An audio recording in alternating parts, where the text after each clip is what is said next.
Akkam jirtu daawwattoota keenyaa gurmeessadha. Top Oromiyaa Inforaa oduuf isiniif qabadhee dhiyaadheeraa nu wajjin tura.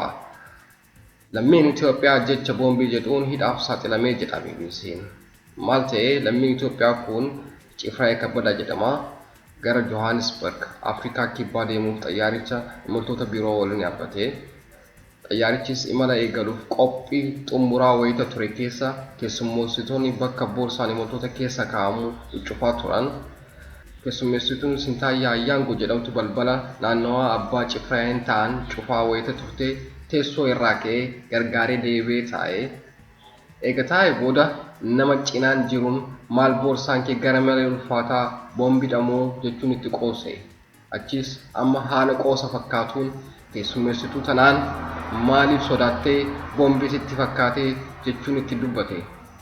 Keessummeessituun kunis naatee kaapiteena xayyaarichaa imaltoonni hunduu xayyaara keessa akka bu'an gochuun xayyaarri guutuu akka sakatta'amu taasisan.